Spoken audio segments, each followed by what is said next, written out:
uzmanību, elektrību. Jā, kā nedabūt pa knaģiem? Ziniet, tā kad šī zīme kaut kur ir pielikta, nu tad savus pirkstus tur nebāziet. Bet kāpēc nebāzt ar savus pirkstus? To ir svarīgi zināt. Tāpēc šodien apskatīsim dažādas vielas, kas vada vai nevada elektrību. Un, lai to labāk varētu apskatīt, mēs izmantosim šādu elektrisko ķēdi, kas sastāv no 3 elementiem. Pirmais elements būs strāvas avots, tātad, piemēram, mūsu gadījumā tā būs baterija. Tad būs vats, piemēram, vara vai alumīnija vadi. Bet kāpēc alumīnija un kāpēc vara vadi? Jā, tāpēc, ka elektriskā strāva plūst pa tādām vielām, kurām ir brīvie lādiņi. Vispār jau elektriskā strāva ir lādiņu, vai pareizāk sakot, daļiņu orientēta plūsma. Tātad ir daļiņas, kuras plūst noteiktā virzienā, radot elektrisko strāvu, kuras virziens ir parādīts šeit. Lūk, un visbeidzot mums ir arī spuldzīte, lai mēs redzētu, vai tā strāva plūdīs vai nē.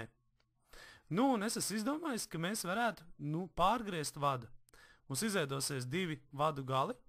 Tā kā strāvas avots mums būs visai vājš ar 9 voltu spriegumu. Tātad spriegums būs 9 volti. Un līdz ar to šī baterija cilvēku veselībai nav bīstama. Mēs pārgriezīsim vadu un abus galus ieliksim vai pievienosim dažādām vielām vai elementiem, piemēram, pakaramam, cimdiem, folijai, destilētam ūdenim un ūdenim ar sāli, jeb nātrija chlorīdu. Tūlīt paskatīsimies, kas no tā iznāks. Mums šeit ir redzama iepriekš zīmēta elektriskā ķēde. Mums ir 9 voltīga baterija, 9 volti, un kas tiks savienot tūlīt ar sālsūdeni. Sālsūdens sastāvs ir aptuveni 10% sāls un pārējais ir parasts krāna ūdens. Sālsūdenī ir ielikts otrs vats, kuram galā ir folijas, un tas ir, lai labāk redzētu, kā var mainīt strāvas stiprumu. Tālāk šis vats ir savienots ar spuldzīti, kur beigās ir pievienot baterija un noslēgs elektrisko ķēdi. Bet kas notiks, ja abi vadi būs sālsūdenī, tikai tie nedrīkst saskarties? Labi, mēs ieliekam otru vadu un redzam, ka neizmantojot slēdzi mums iedegs lampiņa. Slēdzi šeit nav vajadzīgs, jo radīt lieku pretestību tik mazai voltāžai, un vadi mums šajā gadījumā ir izolēti. Pat ja kādam būtu bīstams 9 voltu spriegums, šī vadu izolācija mūs tā kā paglābtu. Tātad mēs redzam, ka elektriskā strāva iededz lampiņu, un vēl mēs redzam, ka elektrisko strāvu var nojaust pašā sālsūdenī. Tur izdalās tādas kā putiņas. Tātad tur kaut kas notiek. Sālsūdens satur jonus, precīzāk nātrija un chlora jonus, un tos var iedalīt vēl kationos un anionos, bet to sīkāk apskatiet ķīmijā. Svarīgi mums ir zināt, ka šie joni nodrošina strāvas plūsmu. Interesanti, kas notiek, ja pakustina vadu. Tad pamēģināsim vadu pakustināt. Paskat, mainot novietojumu, mainās spuldzītes gaisma, izņemšu ārā, nodziest, ieliek iekšā vairāk, tātad dzeg spožāk. Inčīgi. Kas notiks, ja es sālsūdenī savienošu foliju? Redziet, lampiņa deg vēl spožāk. Tas nozīmē, ka folijas, kuru ražo no alumīnija, un alumīnija, kā jau minēju, izmanto vadu ražošanai, vada labāku elektrību par ūdeni. Līdzīgi kā sāls, arī folijas ir neorganiska viela, kurai ir brīvie elektroni, joni, kas nodrošina strāvas plūsmu, un ja alumīnija folijas ir strāvas vadītājs, tad visdrīzāk arī citi metāli vadīs strāvu. Labi, tagad pamēģināsim izslēgt strāvu, izslēgsim laukā un ieliksim sālsūdens vietā destilētu ūdeni.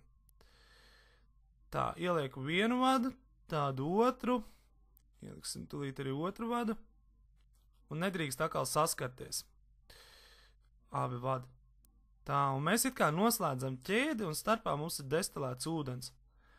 Un redzēt, ja folijas nesaskaras, kā man viņš laiks saskarās.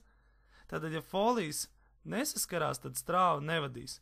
Bet mēs mazliet ieskatoties ciešāk redzam, ka tur vienalga veidojas kaut kādas putiņas, un iespējams vēl kaut kas ir palicis no sālsūdens, un tāpēc reaģē varbūt arī pats ūdens. Nu, to grūti pateikt, kāpēc tās putiņas veidojās. Labi. Nu, ieslēgsim kaut ko citu. Destilēt ūdens viecā. Jūs mājās varat paši pamēģināt krānu ūdeni, bet es paņemšu cimdu. Atvienojam foliju un pamēģināsim ieslēgt ādas cimdu. Drošības pēc es mēģinu nesaskarties ar otru polu, bet 9 voltu spriegumam tam varbūt nav tik liela nozīme. Labi, pieliekam vienā galā to vadiņu, pieliekam otrā galā. Lampiņa neiedegās. Secinājums: cimds nevada strāvu, un cimdu varētu izmantot par izolācijas materiālu. Tikai neiedomājieties uzvilkt cimdus un līst klāt pie plikiem vadiem. Kāpēc? Tāpēc, ka cimds ir pārāk plāns, un var būt tā, ka šī strāva pāriet no vada gala uz jūsu roku cauri cimdam. Un, jo mēs saturam dažādus ionus, piemēram, ar pienu jūs uzņemat kalciju, un kalcija ions vadīs strāvu. Nu labi, cimda vietā ieliksim pakaramo. Sagriežam tagad elektrisko ķēdi, tā lai mums ir ērtāk, un pieliekam plasmas pagarinājumiem vienā galā vienu vadu, otrā galā otru vadu, un redzam, ka lampiņa atkal mums neiedegās. Tas nozīmē, ka arī pakaramais nevadīs strāvu. Un pakaramo jūs varat droši izmantot, ja jums vajag palīdzēt kādam cilvēkam, kas nevar tikt nost no ieslēgtas elektroierīces, un viņam ir bīstam dzīve bez šī lieta, kas notiek. Un pakaramo jūs varat viņu pabīdīt, taču atceraties, pakaramam ir metāla gals, un tas vadīs strāvu. Nu, mājās jūs varat pamēģināt kaut kādu līdzīgu ķēdi saslēgt, tikai ar mazu spriegumu, teiksim, ieslēdzat tur zīmolu.